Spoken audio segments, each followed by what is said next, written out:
Hello, everyone. Good evening from India. Greetings wherever you are. Welcome to the last session of the day, the panel discussion on AI's impact on testing, the tester roles, and then the tester readiness. Yeah, I think let's get started. Right. We've been listening to AI since afternoon, and then we know that it's not something that we can take out of. We need to coexist, like Rahul mentioned. And I think I like the way the generative AI is making roads or making its way into software testing. So it's one of the fast moving areas, and we have use cases like generating realistic test data sets or simulating user behaviors and identifying the edge cases that we otherwise cannot look into. So today we have an exciting panel discussion, and then we have a very fascinating, like distributed panelists today. I'll introduce them. But before that, I am Balaji Ponnada. I work for a company called Qualitas Group, and then I had the automation and digital center of excellence here. Very close to Test Drive. I've been with Test Drive right from beginning, and then a seasoned, what I would say, participant of all events. And then I'm very close. Test Drive is something that is very close to my heart. And then I'm the host. I'll be moderating all the questions and then asking any questions here. So my only request before I start to introduce the panelists is keep your questions to the topic. Okay, keep meaningful questions so that we can harness the max from the panelists. So let's begin. I'll start to introduce our panelists. A couple of them are our speakers, but then in no particular order. Let me start to welcome on stage. Okay, so we have our first speaker, Navin, and then we have Nag, and then we have Rahul. So let me put them on stage all together. That's fine.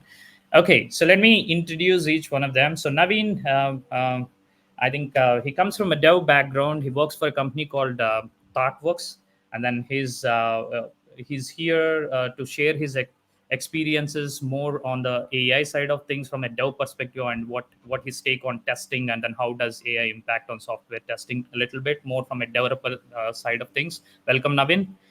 And then we have Nagabhushan Ramappa. He works for a company called Geo, and in his past life, he's worked with a company called Hotstar.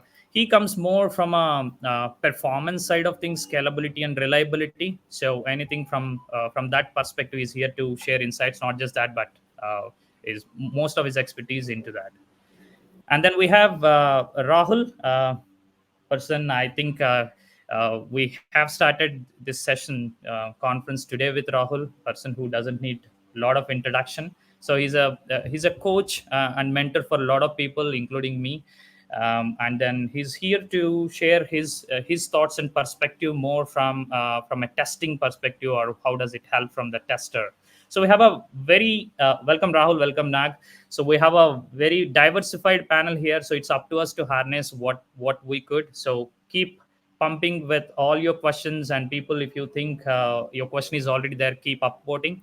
I have an agenda with me, but then I want to give majority of the chance to the audience. But I'll start with a round robin of a question, right? So the question is, I'll let all the panelists to talk about this, maybe briefly from your experience, right? So the question is, which parts of testing you think can be solved using AI, and then are being solved using AI recently? I know there's a lot of hype, and then AI has started in the past 1 year, 6 months. I think there's a lot of maturity that we have seen. There are use cases that are pursued, but then there are a few things that are coming into action, right? So there are two parts of this question. One, from an organization perspective or from a testing perspective, what use cases are we seeing? Where do you think the problems are being solved right now? And two, from a tester perspective, right?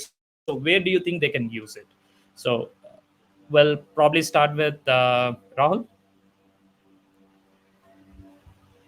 Okay, so I think I built a ground for it in the morning. So I'll take that as a base and start from there. So with respect to possibilities, I think AI has possibilities throughout. but I have always said this, that there is this bias in the testing community, right? So for example, you run a survey today as Test Tribe. What are the most popular frameworks? The answers which you're most likely going to get would be something around Selenium, Playwright, Cypress, right? Now, this is a very dangerous reading because it tells you that there's a UI automation bias in the community and it's not going to die. This also reflects that if this is what the testing community is doing overall and expected to do, this is what the businesses would do. So hence you see that all the AI research today, what is it focused on? UI automation, self-healing selectors, and this and that. And then we look and laugh at Agile Pyramid, right? Which told you a decade back that UI is the, not the layer for automation. You should do it at lower layers, start with API, go towards unit testing. So you see this disconnect, it's a very sad state, very, very sad state for us. And the way automation serves you better at lower layers, non-GUI layers, AI has the potential to serve you much better in structured contexts. Give it an API definition and look at the quality of tests it generates, for example, or automates, versus the quality when you give it a GUI and ask it to generate test cases. But this is common sense. And I usually say that we leave it outside the door when we swipe card and enter an organization. We are smart people in our personal lives. Professionally, I don't know what has happened to us and what we are doing as community, and that's why I presented the talk the way I presented today. uh, that AI, does it have the scope to solve multiple problems? Yes, across the layers. But we have to make careful choices. It's a very powerful technology. Let's not give it maths questions, sorting questions. Let's please come out of that thought process that how we can prove a technology is wrong or bad uh, because we are ourselves afraid. It's a technology we can imbibe in our work, because irrespective of, as a tester, I imbibe the technology in my work or not, businesses are. Practically, the tool vendors are not positioning a testing tool to you. They reach to your CEO, they reach to your CTO. It's a business question. We need to remember business drives technology, not the other way around, and keep our eyes open and do something about it. That's the message in the morning's presentation also, and that's so there is. We cannot have a list of what we can do with AI. That would be, that's a misconception. Top 5 things to do, top 10 things to do.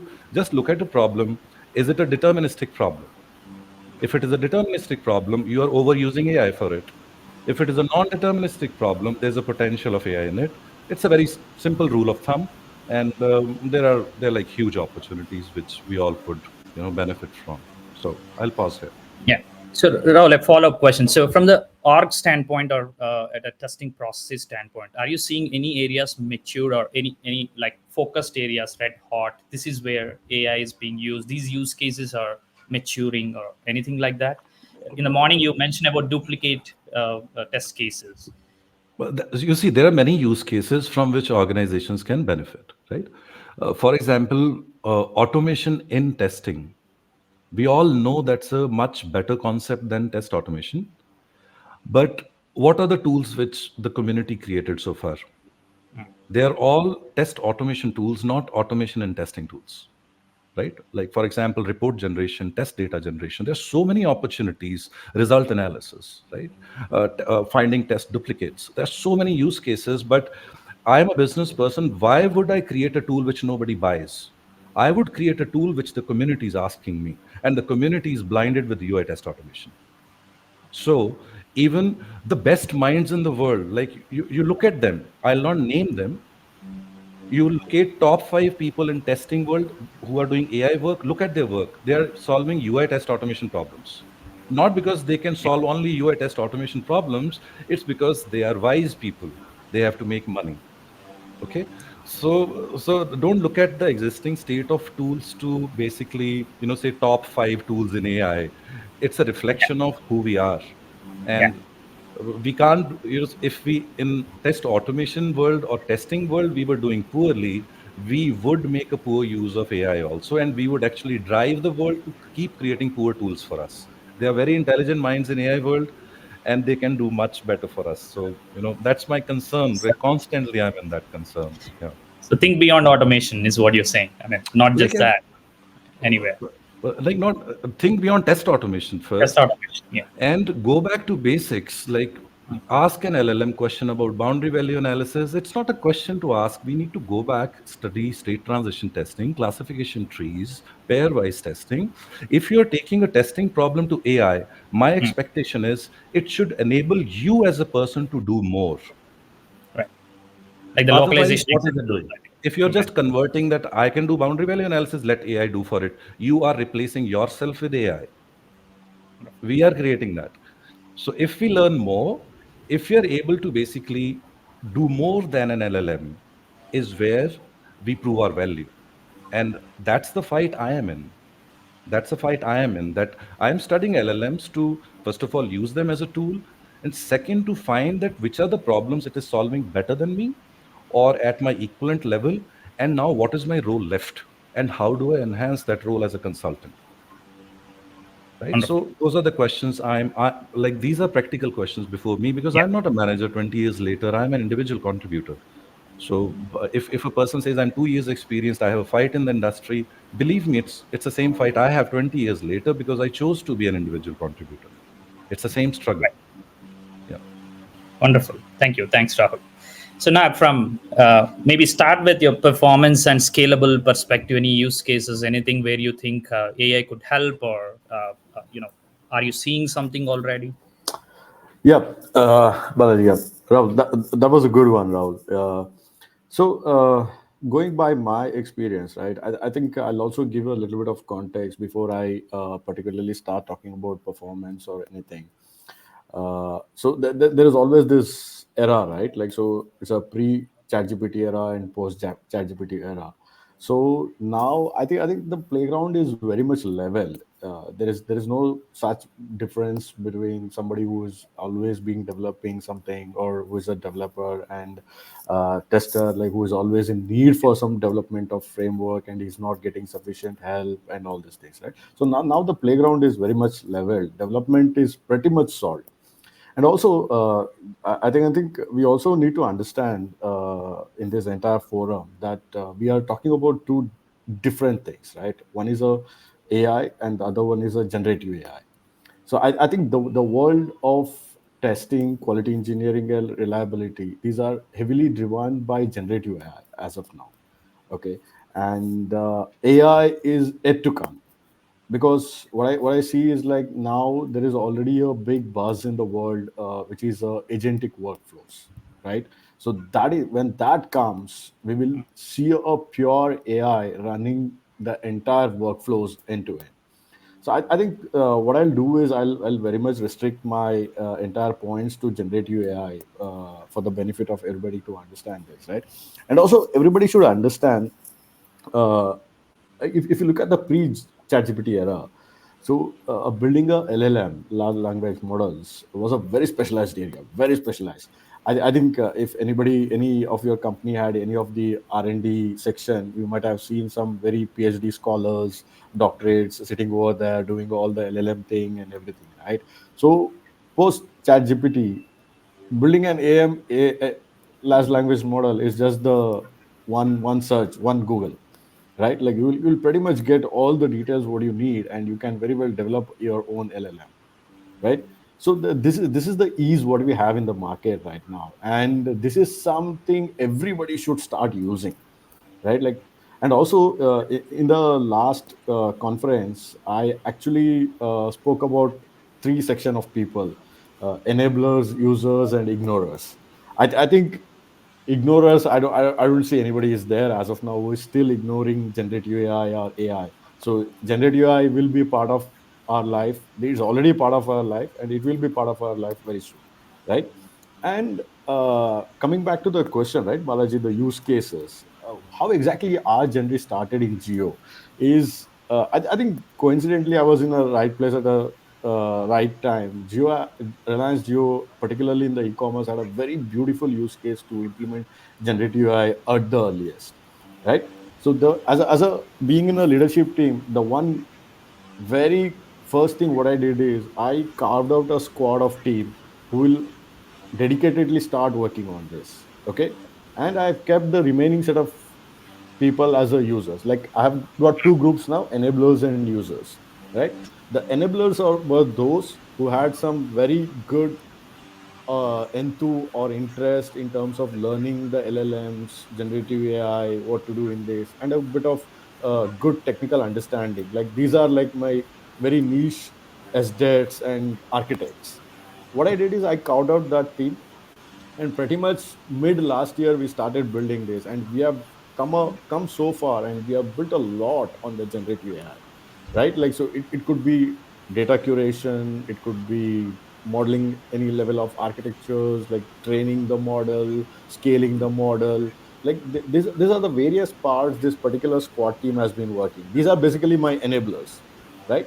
And within the e-commerce now, building any of the extensions, any of the framework for any of the new onboarding store, it is just like this for us, right? Like we have pretty much trained our models on all sort of e-commerce data and historical testing data what we had, and based on that, like building these things is just like a setting up all the boilerplates. It's just one click around right for me, right? Like so in the Reliance, I don't know, like Reliance is a conglomerate, like they have got like huge number of e-commerce and the brands, omni-channel platforms. Let's say like tomorrow one new brand is onboarding on Reliance. Let's say Reliance acquires one more brand, and for them to bring it on our technology stack, it is just one click. Just click that button and it will set up the entire boilerplate for that particular brand to test, to do, like it could be manual testing, like to functional testing, APIs coverages, it is a performance testing, it is a mobile like level validations, everything, like a boilerplate gets created, right? And from there, how do we take it forward, it's all up to us. So I think this is pretty much we are doing as of now, and quality of data is very important. Like so, I can put up a lot of flashy words and I like a lot of things around it, right? But again, your LLM is reliable only when you put a quality data to train it. So That's right. the right set of quality data you put, the good quality of LLM you will get. Okay, Right. how do we take a shortcut in this? That is also very important right now. Like a lot of people are telling that I don't have a proper set of data to train my models, these, that, and all those stuff, right? I recommend one very good shortcut. Like let's say like if somebody has a liberty to put their own LLM, why don't they use the existing or public LLMs to generate the test data itself, right? Like so I think these are all the if you see the alpaca LLM, so this is how the alpaca is built. They technically leveraged ChatGPT and the GPT LLMs to generate their training data. They trained on top of it, and now they are giving a good set of things. I'll just keep it to a very layman things. I'll not get into That's, parameters, yeah, tokens, and all those yeah, stuff. That yeah, will be too difficult to yeah. understand. Yep. In specific question, yeah, let me know. I'll be very happy But to answer. from the performance side, right? So I Yeah. think from I testing think, side, we see like all of these, right? The duplicate test case, use case. But are you seeing any areas just for the benefit of us, where I think is a test generation? Where do you think AI can help? see, generative AI will come handy everywhere. Wherever you see, like, I want this. If your requirement starts with that, I want this. Generative AI can do that, right? So, if very particularly if I have to talk about performance, so my performance journey will start with one liner or two liner requirement which I get from the business or the product manager. They say like, I want 2000 TPS, right? 2000 TPS with 10% conversion on my e-commerce model, and all the services should be less than 50 millisecond response time at P90. I'm not sure like how many of you understand P90, Yeah. P95. So P90, like so this is how the requirement I get. And this requirement, the way we have built our models, is more than enough for me to generate traffic model, which we used to do manually earlier. This traffic models get generated using generative AI models, and Okay. once the traffic models get generated, what I do is I feed my API. contracts, like specs. Basically, it could be your collection, swagger, or a postman collection. So I give that boss. See, like now the generative AI models are very intelligent in terms of understanding. You just say like you give randomly also with a endpoint ending like login, add to cart review, checkout. You just give it; it will align everything the way it required. So my traffic models get generated as I the moment I give postman collection. What it technically does is like it brings up all the scenarios and everything, and based on the requirement which I got from the business, it will also sort out the weightages, how much of the conversion, 10% conversion I need, 9% conversion ID, 5% conversion ID. Along with that, like it will put up all the users along in that, right? Like once the APIs are there, scenarios will get built. Once the scenarios are there, like so what I'll do is like so in the background we are using Gatling. Okay, community. So what it does now, Gatling is fully available in Java. I think 2022 end, that is when they started the support for Java. So that's Gatling is one of my very favorite too, right? Like so, I have traffic model, I have scenarios in a very natural language written, and what I do is like with this natural language, again I go back to my own LLM, asking for all the Gatling scripts, right? Right. It will generate entire Gatling scripts for me, and it gives. And now the very interesting thing which comes up is like how best my AI is capable of bringing up the infra for me. Right? If that is solved, it's an end-to-end activity. But that piece is very difficult to solve because it all depends on whether you are on a very internet cloud or a IDC or where it is. Right? In our case, we have solved to an extent where I say like where at least my generative AI will calculate. It will say I need 100 nodes for this with this much of the bandwidth required and these many clusters, namespace, and everything, right? It will at least tell that. And this is the requirement which goes to the DevOps team, and they will build me the entire infrastructure. Now, again, I'll come back, I'll execute that, I'll give back the report to the same LLM. I'll ask it, like, just review it and tell me, like, oh, what exactly, where do I stand? Where do my services stand? It will say, I like, think it's like you so know how to use it, you use everywhere, we right? have been So using it's been it's almost like 6 months. it's like all right, Whatever I am saying, right? This is not yeah. a theory. This is happening in practical. Right. I think awesome. I think that's good insight. Thank you, Naveen. From a dev perspective, right? Where do you see AI helping from the SDLC standpoint, and then whatever that your teams, or where do you see like embracing AI from the testing unit or whatever level, Naveen? So I will break down the problem into three parts, right? So I see AI in the actual software delivery process itself. So when you look at AI in actual software delivery process itself, today itself we're using it to generate documentation from code. We are using building architectural decision records. We are using to summarize Git messages. A lot of legacy code is there. Who's written the code? Use AI to help you explain the code. So these are the kind of things that we're already doing as part of this, as part of the actual software delivery process itself. But where we see the difference is adding, like if you want to break down a story and you can use AI to do market research and this, but then that's not enough. Right? It doesn't have a lot of information.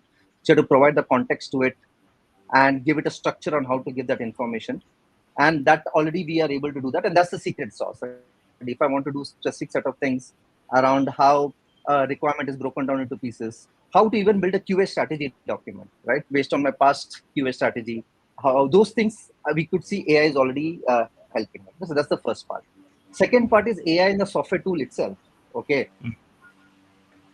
so everybody's using Copilot in the IDE and all that. So the dev and the unit testing and all that is already built by the tools. We already see a lot of things around synthetic data, test data tools, and all that already being coming in the life cycle of the tool itself. We see many other elements coming, like new products like Neuralink and all is already helping us to find root cause analysis of your logs and all that, again using AI. So we see that in the tooling aspect. Okay. And third part I would say is on the use cases that you're building using AI.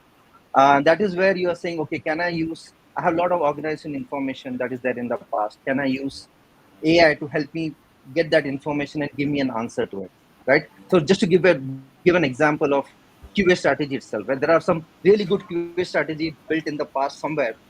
I don't know where it is, and I want to, for a particular customer requirement, I want to build a new one based on the customer context. I could probably go and look around it through a system, bring it out, and then add this layer on top of it. Right? That's the context I'll think of it, right? And again, those there are many use cases that get solved right now. So that's what. So I just want to break it into three parts that we are seeing around how we are using AI. Wonderful, wonderful. Thank you, Navin. What I'll do is I'll start to pull questions from audience right now, okay? And then I'll also blend, I'll improvise that question with whatever I have, right? So I'll just start to show on the stage. Okay, so the question reads this.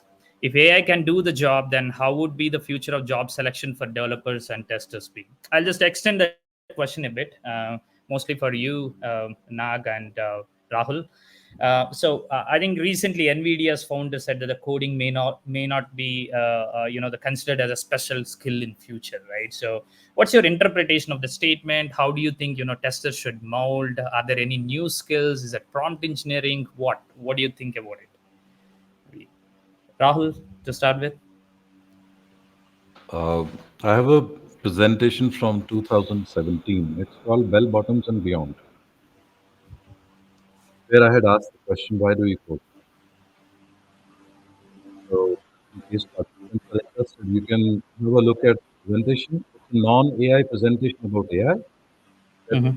whatever burden we are putting on the shoulders of AI to solve the problem is already solved. In the absence of AI, also, you don't need to code because you have voice to text, text to model, model to code, and that technology exists since a long time. So, same thing, right? Deterministic code generation was never our problem. It is already there. The tech has existed, but like 20 years back, we have enterprise architect, which can basically generate code based on a diagram, right? So those elements were already existing. So I think, as always, we are putting burdens of solutions, unsolved problems with existing tech on the shoulders of new tech all the time. And it's like a technical debt which we keep passing on. And a lot of that debt has come on the towards the shoulders of AI. That's part one. Uh, what I would like to see, you see, I don't know what industry does because there is always this problem of hype and agenda. And within testing community also there are agendas floating around. So, I can't comment on what we will see, but I can comment on what I would like to see, especially in the testing community. I would like to see people going back to the foundations of testing. I would like to see testers picking a testing book and reading it. I would like to see that testers appreciate how vast our field is. I would like to see test design becoming the core saleable testing skill of the future, because rest of the problems are going to go into AI. We were mentioned Copilot. I have looked at the unit test designs of Copilot. Not good. Postman has an integrated LLM. It confuses the concept of test with an assertion. So unless you're clear about foundations, how are you going to raise these questions for example, me as a consultant, right? So what are those gaps left out? Only when the foundations are clear, and foundations have always been our problem. We saw test automation engineers without knowing testing trying to automate tests. That's why hardly any company ever gets any ROI of test automation. Okay. So I would like to see the future of AI becoming prominent in testing, actually going back to the foundations of testing. And we start, first of all, respecting testing more. Because otherwise, when AI becomes popular, when the low hanging fruits are gone, when AI and LLMs are able to sort out all these problems, then who are we? Who are we? So this is a very, it's a tough question. It's sort of a mirror. The sooner we see it, the better. I have dedicated 20 years to testing and I'll spend my whole career as an individual contributor to it and still not learn everything. We are working in a beautiful profession. We have, representation from development in the room. So you see, uh, testing is not something people respect. Okay? We have this constant complaint that developers look down upon us, organizations look down upon us. That problem we can't solve. What we can solve is how we look at testing. So the question is more internal. Do you as a tester respect testing or not? Rather than waiting for others to clap for you as a tester, because that, this is like seeking, some acknowledgement from others that you are working in a good field, and it never works. It never works. You are in a good field. You are in a good field. For example, you can say I'm a bad tester, but you can't say testing is boring. Testing is that. So, the jiski jitni chakri utna uska daam. Yeah. Uh, Uh, Yeah. so we have to serve the profession. It's wonderful, and uh, I'm not giving a lecture here. There are wonderful works done. We should study that, and I think the future is a closer collaboration between developers and testers. For example, what Nag mentioned here, I don't know how many of you were able to appreciate what he actually mentioned. Let me translate that for you, okay? And I'm sorry if I'm being a bit harsh about it. All the testing books are written by functional testers. So, if you have made up your mind as a tester to read only from those famous names and everybody, you have signed up for a certain kind of mindset. This mindset can never teach you that it can take 1 month for you to create one test, which Nag was talking about. For you, the notion of test is a very small notion. But sit with Nag, discuss with him. Whatever he discussed before Gatling is test design. Just let me translate for you. And look at how long he talked about test design and how long he talked about test execution. That should tell you the importance of test design the moment you go beyond basic functional testing. We are in a wonderful profession. Let's go to basics and sort of start exploring further areas. The future tester would not be confined in the artificial walls of types of testing. So if you see yourself today as functional tester, you have to first break that wall. You can be a performance tester. You can be a security tester, because these are not types of testers, these are types of testing. So break this artificial wall, please. I have been yearning to the community since many, many years that these types of testing, static versus dynamic, white box versus black box, this is BS. And the future tester, I think, would be a multidimensional tester. You go on that path, nobody is going to lose you. People are not that, people are not idiots. Management, don't look at them that as if they're your enemies. If you're a good tester, nobody is going to let you go. They would actually be after you, that, please don't leave us. That I know. And I have seen many I never have seen any great tester in my life complaining about job safety. That's a fact. The people who complain about job safety are people who don't respect testing. That's a first hand fact I can tell you, that people do not look down upon good testers. It's a myth. It's a myth. Okay. So I don't know. I'm sorry if I've hurt anybody's feelings. That's not my goal here. Please, please, I request you, please take my words in the way I'm telling it to you. I think we're taking it the positive way, Rahul. Yeah, please. Yeah. Yeah. Thank you. That's elaborate. I'll ask the next question. Probably Navin, this is for you to start with, and then probably I'll also pick Nag your brain. I'll show it on, and then I'll also elaborate. So, will AI integration in software development lead to the merging of technical and non-technical roles, or will it create more specialized positions across product, business, and technical domains? So, Naveen, from your perspective, right? So, from the software development, so how do you see? Do you think few roles merging, or like Rahul mentioned, will they be enhanced? Like they have to be ready, they coexist with AI. Is that it, or do you think that few will fade away, few will come in, new positions come in, merge? So, what's your take from development perspective? And later, probably Nag, you can speak on what do you think from the testing. So I think wish I had a crystal ball to see how these things will automatically happen in the future. But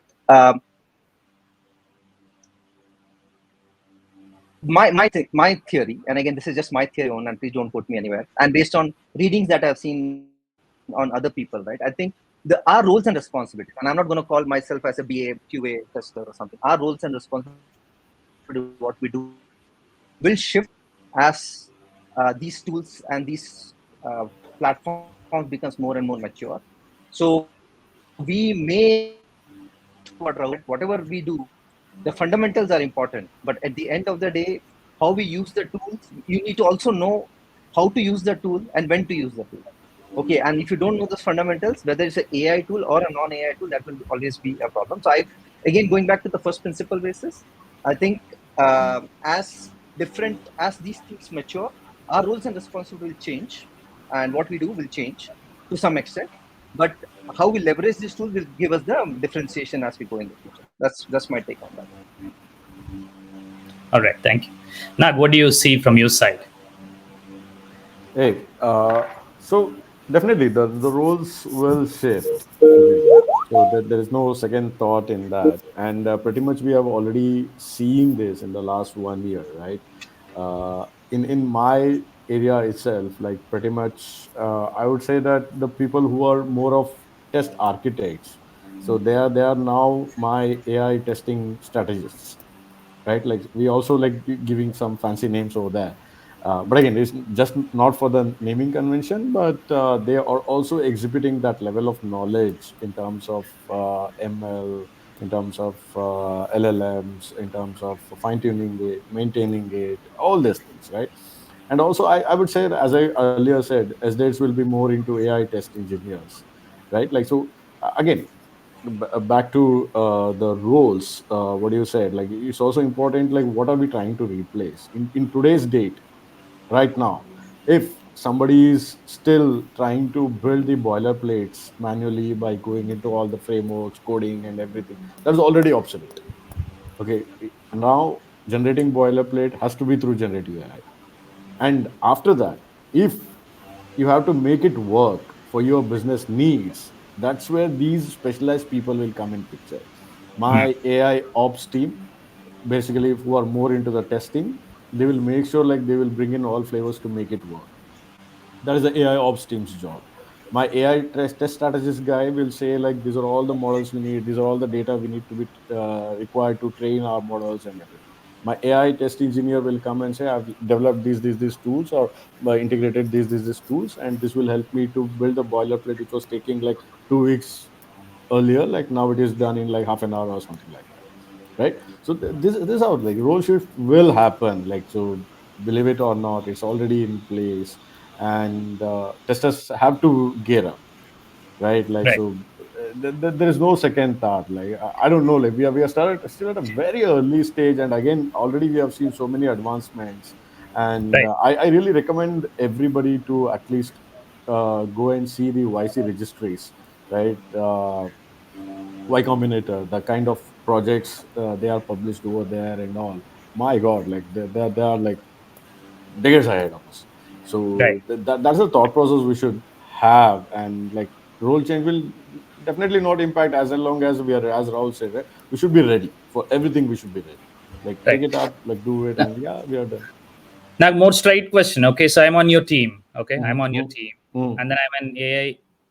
I want to get into AI or your practices, right? So, what would you see in a person, or what do you think you want me to be equipped with to just start to explore or be part of the initiatives? First is definitely the interest. See, in today's right now, like the way I'm doing the hiring, also, if somebody is not bringing me the flavor of generative AI, right? So it's now again, like we are taking these online interviews. We are not done with that. Like we are still taking these online interviews. I tell them very upfront, boss. Like if you want to use ChatGPT, share your screen, use the ChatGPT, do whatever you want in front of me, and solve my question. This is how I'm taking the interviews, Right. right? Like so if you have to be in my team, like you have to exhibit that knowledge first, get Yeah. me the at least the minimum understanding of LLMs, okay, how these Okay. LLMs work, how the data curation happens, how the data training happens on that, like how I train my models, right? Let's say like if I'm talking from the testing point of view, what are all the minimum set of data I need to train my models to get correct results? Like as I earlier said, right, quality of my model depends on what quality of data I've used. So if you want, I right now, like it's very simple, like the way you showcase your capabilities, I'll putting into Right. three buckets, like AI, test strategist. It's possible that a normal tester can get into AI Yeah, initiatives, right? I Based told on you, my right? audience. Like Yeah, now yeah. the It's playground not is that very you get now. trained or do all that stuff, I'll tell and you, then you like only now get the certificate. playground is very much leveled. Say, I will now in today's date, there is no point in asking you very complex DS algo questions. There is no point Exactly. at all, right? Exactly. Like, so I will just see like how much mature, how much awareness you have got with Yeah. respect to the LLMs. What is the kind of, as a strategist, can you bring me a good set of tools? As a AI test engineer, can you develop me something? As Right. a Right. AI Understood. ops, can you maintain the scalability of my models I have built? Like these are all the three buckets I'll be looking at. All right, all right. Thank you. So, Naveen, to you, I think you referred in your talk about this prompting guide.ai, right? So, I've just breezed through it. It's wonderful. So, do you have any starting notes on where people should start? Like, that's a very good start. Any other tips on how do we start to embrace or more meaningfully use AI or anything like that? So I would say, in my view, internet is your friend, right? I think there is so much of material if you know where to look for. So in my talk, I spoke about like prompting. Some form of prompting is definitely, you need to know how to prompt well, because all tools, whether you're building UI, videos, and test cases or anything, depends upon the quality. It depends upon how well you prompt, and so that is important. But like there are so many free tools. Like I continuously keep myself updated. I would say that Medium is a very good mechanism. Subscribe to Okay. Medium there, and there are a lot of good content that comes based on, if you say you're interested in generative AI, you'll get bombarded with a lot of different things of generative AI. YouTube, I just subscribe to some YouTube videos. Those comes. I think those are, I would say, great resources to start picking up. But pick up your focus area that you want to do, because that area is quite vast. So you need to. One of the things I also said last time, in my opinion, AI has been democratized by generative AI. Okay, earlier AI means you needed data scientists and some people with fancy data AI knowledge and all that. Now I think AI has become to the reach that you could use 80% of the use cases without doing into fine tuning and all that. So I think it's a good opportunity for people to pick this up and learn these things, and there are a lot of resources that are available. All right. Thank you. Thank you. Great insights. The next one is for you, Rahul. I'll paraphrase it. Can AI be a danger? And more to it, I think, can, what do you think, right? So, what should we take care when we start to use? How do we know if it is right, if it is wrong? How much extent should I use? How do I, as a tester, rely on it, or should I rely? Is that a right word? How do we take that, Rahul? Um I'll answer this, but first of all, whosoever has asked this, please don't take it personally because whatever I'm going to say is not about you. It's in general. Whenever I hear such a question that I'm afraid of AI, I would lose my job. I'm afraid of test automation, I'll lose my job, etc. You see, imagine an ant and a lion, and the ant tells you that I'm afraid of the lion. What would you think?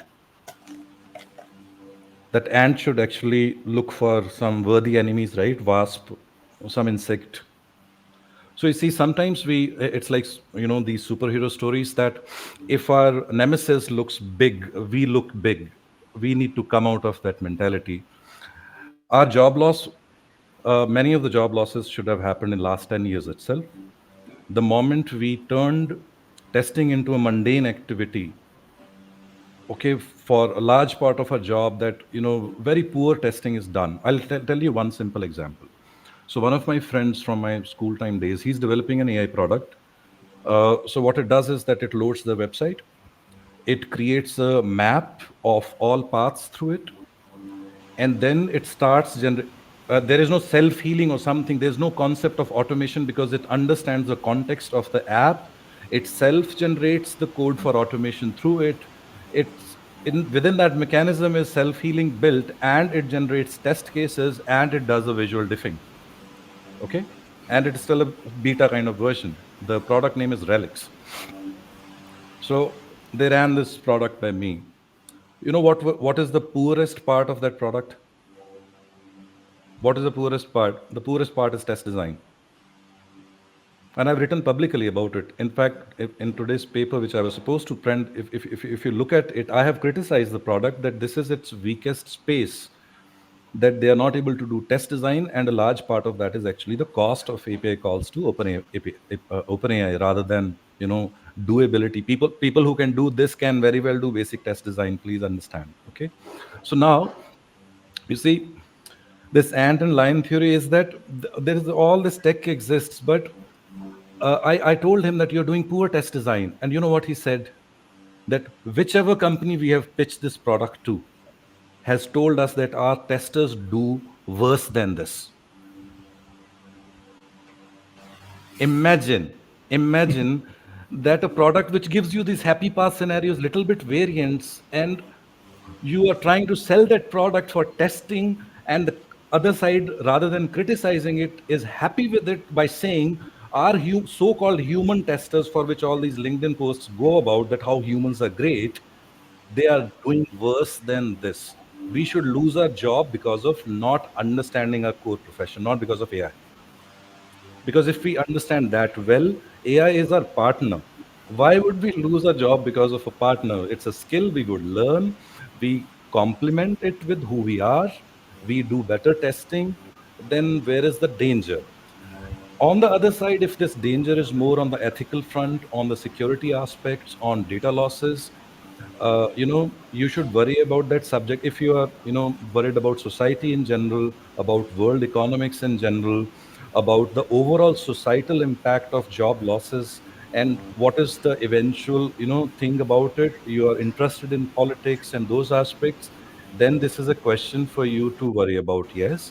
But I have no I am not the person to answer this question in that case, because that's not my domain, and my answers are all geared around what we do as a tester, but not the societal impact of it. I am not the right person to Yeah. answer that aspect of your question. The second part, Rahul, I think when we use AI, how much we can rely on it, right? So, what's the guide rails or don't uh, don't rely on it. Like, we you look at the LLM's outputs, it is not an output you should rely on. It's not a deterministic technology. With a bit of prompting, you can gear it towards deterministic looking output, but you have to still consume it. Like, people, you see, it also creates a straw man problem.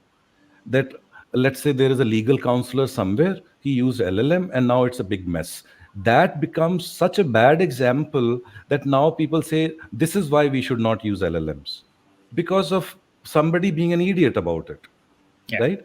Like, today I see a meme. Life is not a meme. Please, we need to understand that there is a wall and somebody says, oh, chat GPT, now go ahead and construct it, we are nothing without you. You see, these are good to laugh at. These are like pub time jokes, we can laugh about it, but then come back from these memes and don't make it a reality. In testing community specifically, what I'm seeing is that most of the serious posts about LLMs look like memes to me, that everybody gives, let's give a math problem. Do you solve it? No. Okay. You see, that's a meme. That's not an educational post. So laugh at it, laugh at LLM. Now come back to reality and solve some real problems with LLMs, please. I can give you an exercise. I'll give you an exercise, a worthy exercise of LLMs.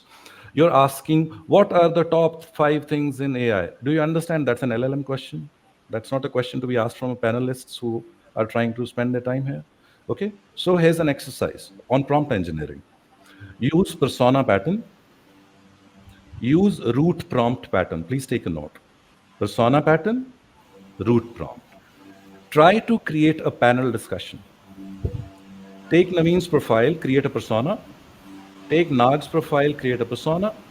Take Rahul's profile, take a persona. Now tell GPT that I want to have a panelist who answer my questions. Take a list of all these questions which you have in the QA section right now and ask this panel, artificial panel which you created in chat GPT, in the chat, and look at the quality of answers which you get. Compare it with going to chat GPT and asking what is software testing, okay, or what are the top 5 things, etc. So you see, you can make intelligent use, you can create your own prompt engineering exercises, There is a paper which is written, it is called Catalog of Patterns. They're very, very interesting stuff there. Template pattern, flipped interaction pattern. They're like 25, 30 patterns. And try them out in your work. Try them out in your work, and it won't still, and then don't rely. Okay? At the end, still don't rely, because it is still a machine. It's a, Yes. yeah, the responsibility of output is still with you. If the management asks what is the status of this work, why these problems, you can't say, oh no, no, it wasn't me, it was chat GPT, right? So you are the Right. owner. So companies relying on you, they are paying actually you for the job. So again, common sense, nothing. The Right. only rocket science is rocket science, right? Yeah. Yeah. I was watching a video on YouTube, and then someone explained it really nice. So if you take the Iron Man series, and Jarvis is your AI and Iron Man is you, right? So you use it the way that you want, but just don't go by whatever it says. So wonderful. A question to you, Nag. I think there's a question, but I'm just paraphrasing that for you. See, I as a tester, right? So can I freely use Chat GPT? When I said freely, it's not at the cost, right? So should I be worried about any sensitivities, any company information? What can I put in? Because it's open AI, right? I was told that it is open, and then it might go into the internet, and there could be some security guide. So if how can I use Chat GPT from what security measures or anything that I should take care as a tester? Can I go ask everything? That's one. Two, if not, are there anything that are not public but they are safe and secure? Anything on that perspective now? See, Chat GPT, the way it is available in the market right now, it could be like a 3, 3.5, 4. See, that's not how companies use a generative AI or LLMs, right? So ChatGPT is okay as long as you know, like, these are not the sensitive information. I should not put it, it's okay to put it in ChatGPT and ask for some gyan over there, like, so yeah, correct your grammar, or like, so put up some email even without any sensitive data, right? Or like get some code and all. But that's not how the future will be, or like that's not how the things are working right now, right? Like, so you even if you're using GPT, chat GPT, it's always better, like, you have your own instance, train it, have your own vector db, put all your docs over there on a private thing, and then ask ChatGPT like how to use it. Like that's how ChatGPT has to be used. Don't go to the public version and start putting each and every of your company data over there. So that is not the way forward, right? That's not the correct way also to do things, because I don't know, like, it's just a matter of time. One finder will come, it will be there in the headlines, a techie has been fired because he has put this sensitive information over Yeah, there. yeah, it's happening. Yeah, yeah. That's I not think the the thing, customers right? started to complain. Yeah, yeah, Customers. yeah. So it's always, if a company, like, see, for us, we have all the flexibility. We built our own set of SaaS, like, wherein which we are using that internally to build our boilerplates and everything. And we are, last year, like, I put on LinkedIn post also, like, wherein which we have made our, that was the first major success what we got in terms of generative AI, wherein which, like, we have all having our QA environments, right? Let's say, like, I'm on a product description page, PDP page, and we thought, like, why don't we build our own chatbot for the QAs and product managers to understand what the change which has come in, how many open bugs are there in this, what are the criticalities of that open bug. And I highly recommend, like, companies should have their own private bots like this, which are trained on their own set of documents, and that's how the interface should be, even for the chat GPT, right? Not through the public channels, it should be through your private channel. And make sure, like, you get all answers over there properly and all, like, that's why it's all secure. And see, now, anyways, like, if somebody wants to invest more, there's a llama too, like, so you put everything on your own GPUs and everything, right? So I don't know how many of you understand, like, so GPUs and everything, like, these are also, there are a lot of things involved. Even it's very easy to say, like, I can put some 7 billion parameter llama 2 on my own premises, right? Like, so it's not it's not that easy to get the overall execution out of it. I need to actually count for my GPU hours, like the cost involved in that. Not every company can do that, But that's the reason, like, we have so many SaaS available in the market. Uh, Read their privacy things. Like, if it works, like, companies should use it. Right, right, right. Thank you. So Navin, from your perspective, what's your take on this? Right? Do you have any guidelines? So this is a common question we hear from many customers as well, right? I think, should I use a private LLM or public LLM, right? So I think whatever Nag said, I think plus one to that, you need to be careful what goes to ChatGPT. Generic stuff you can ask, but you have sensitive information, your own code, you should be careful. However, I think there are options like Microsoft says that, okay, I have a OpenAI version, OpenAI running on Azure itself, right? So you could use that for your use cases if that is a problem. There are many other services like SaaS services from Replicate. AWS provides Bedrock. So they're providing all these things where you could use Llama, Claude, all these things running there. For your use case, if you think I don't want my data to leave and you trust AWS and Microsoft to have the data, then it's fine. If you don't even trust that, then you have to host it in your own network and run it. Right. So yeah, that's what. Great, great. Thank you. Uh, I think, see, in the interest of like audience, right? So we know the tools, all that stuff. So they want to know the tools. So are you hearing more about any commonly used tools in the testing, be it from the coding assistants or anything? Uh, Anyone of you, Nag, maybe? I think the coding, it's like GitHub Copilot. Like, nobody can beat that, anyways. Mm, So mm, pretty much everything is there. So, and then my other favorite thing is CodeRabbit, which is more for the PR reviews and all. GitHub Copilot, plus there are a few redundant things, but that's fine. And apart from that, till date, like, I've not seen any matured tool which can readily solve all your quality engineering aspects. mm. We have built our own, and yeah, we will see, like, if I can pretty much bring it up on the public forum. Definitely I'll connect with Sure, you, sure. Balaji, to Yeah, conduct yeah, I some understand. session or something. So that actually specializes more on building these boilerplates, the performance testing, what I just spoke about, all these things. Like, on the quality engineering side, I don't see any specific tool. There are a lot of who claim that, like, they are AI and all these things, right? Like, but is that really solving their purpose? Like, even I have, like, validated 20 plus tools in the market for the quality engineering things. Is that really AI? Like, people say, like, no code. Like, for me, like, things has to be magic. Like, if Microsoft or OpenAI claims everything magically, right? I also want things magically. Like, in a way, like, I give my Postman collection, everything should be, like, in an executable phase, right? That's how, like, I upload now, 5 minutes, things should be in executable mode. So I also expect that magical things to happen. But again, like, so definitely things will come over there sooner or later. There is no doubt in that. But Yeah, tools, I don't see such good tool in the market for the quality engineering. no problem, no problem. Navin, do you see a lot of adoption of coding assistants from dev as well? Yeah, I think Copilot again seems to be the popular choice.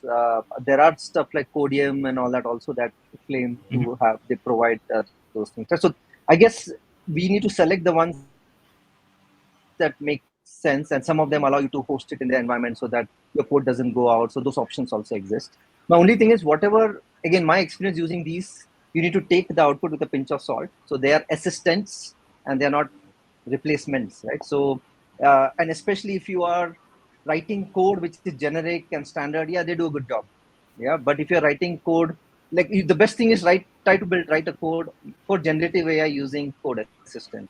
And the speed at which these frameworks and all are changing so fast, you will see that the completions are still older, or they don't have the latest thing. So those are challenges that you'll face. Try to write anything complex, you'll realize that it will have those challenges that will start breaking apart. Normal stuff, simple stuff, it does a decent job. So you need to know where how to use it and how to use it well, where it will do well and where it won't do well. And that, I think, we need to learn. And I think, Balaji, I just missed one thing, right? Like, so Yeah. if somebody wants to see that magical moment, like somewhere close to magical moments, right? There's something called, as I mentioned, like, agentic workflows, right? I don't know how many of you have heard this lavag. That's a agentic flow altogether in for the UI automation and everything. I know Rahul is not that uh, favorable for the UI testing and all, right? But this lavag is something really good. Like I really liked it. They are pretty much in the right direction, and they are supporting Selenium as of now, and they are saying like the all the playwright support, everything will come. This is as good as like you put things in the natural language, and they will build all the test cases. You don't have to worry about your experts and all those stuff and all, right? You don't even have to worry about BDD also. You don't have to write things in BDD. So it's just the natural language. I want to log in with this number, search this product, and check out. That's it. Your use case. Okay, Understood. and it will make sure like you give the URL. It will just make sure identify all the experts, like so page URLs, everything, right? Like so, again, that's an open source. I really recommend people to try it out, at least put that on your local and see like what are the advancements in the overall quality engineering, right? Like this will definitely put them in the enablers bucket rather than always being in the users and waiting for somebody else to solve it. Wonderful. Wonderful. I, I think that I, will, yeah, I, yeah. I Well, I just want to add something. So, just now, based on Nag's comment, I recollected there used to be this Khushwant Singh's, there used to be this newspaper, very poor quality newspaper in Hindi, Punjab Kesari. And there used to be this editorial section by Khushwant Singh. Its title was by Kabir, Na Kahun Se Dosti, Na Kahun Se Bair, which means I'm not friends with anyone and I'm not anyway, enemies with anything when it comes to testing profession. So I have nothing against UI testing, but it's overplaying. Or for example, Cucumber's purpose was to represent your user stories, right? But then there was this company which called me to do automation framework development for them. They had 10,000 tests and they wanted them to be represented in Cucumber Gherkin language. And they are one of the most popular companies behind an agile product which your company might be using right now. Yeah. Its name starts with J. all right. All Yeah. right. Okay. So you say that is that misplacement. I said, I am in testing business. I'm not in fooling business. So when you've made up your mind, then you call me in. Otherwise, this I won't do. I won't do the sin of writing 10,000 tests using Cucumber for a single application. No, this is not the purpose of Cucumber. So UI tests have their role, but to represent those user interactions or what are the problems which can happen in UI layer if somebody is trying to do all the test design variants at that layer. First of all, that's a problem. Now, Yeah. because you're not able to do that, because it's slow to execute, people do poor test design. You see, that's why the number of tests at UI test, it's very handful in number, and we are not even employing test design technique. And that goes back to that relic story, that why they are able to sell their product, because testers don't do their job. You see, everything is connected. If you choose the Right. right layers, the best layer is unit testing for the largest number of tests done very quickly. You should look at the execution time of Correct. a unit test, like thousands of tests very quickly. And then you have the other layers at top. UI is the slowest layer. So if we are confusing CI/CD and talking of UI, then there is some common sense missing here. We are not connecting the dots, and we are just retrofitting stuff into. It's like we have a shoe and we just put Nike on it. That now it's a Nike shoe. Yeah. Right, right. Understood. Noted. Yeah. I think, yeah, so we're just closing. I think we're little out of time as well. I think we should end this very, very insightful conversation. All panelists, thank you so much, Nag. Thank you so much, Rahul. Thank you so much, Naveen. Audience, I Thank think you. we're close to end of this session, Thank you. and then please feel free to post any questions. I think we'll reach out to them on the Discord or any other ways and try to get answers. I try to ask majority of the questions there and then keeping it together. Hope you enjoyed the session, and with that, I'll thank you, panelists, and then it's wonderful hosting you guys. Thank you. Thank you very much. Thanks, Naveen. Thank you so much, folks. Thank you.